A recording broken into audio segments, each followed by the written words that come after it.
My name's Kirk Irwin, and I lived in New York City from 1998 to 2007.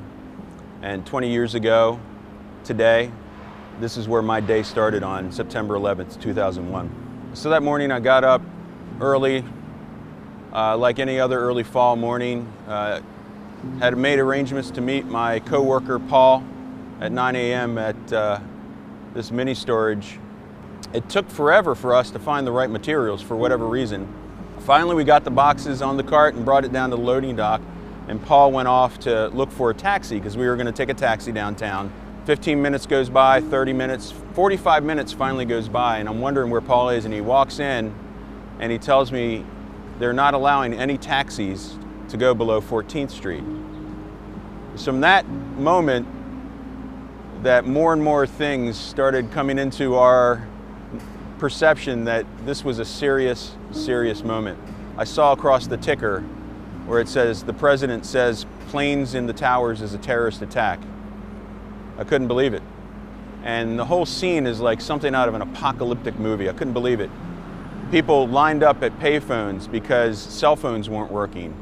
A few people on cell phones because theirs were working. They're screaming, they're yelling. People huddled around open taxis and cars listening to radios. People are in front of the mom and pop electronics shops looking at the news on the TV screens.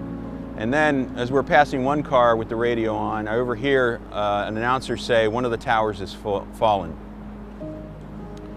I could not believe that. My heart fell. And I turned to Paul and I said, we need to pray. That day has made me appreciate Paul's statements to the Colossians church in his letter to him when he wrote, for by him all things were created in heaven and on earth, invisible and visible, whether thrones, authorities, dominions, or powers. For in him all things were created, and in him all things hold together.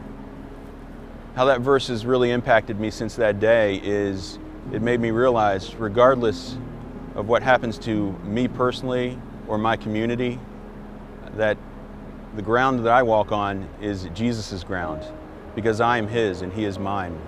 That is ground that he has given me, not because of anything I have done, but because of everything he has done.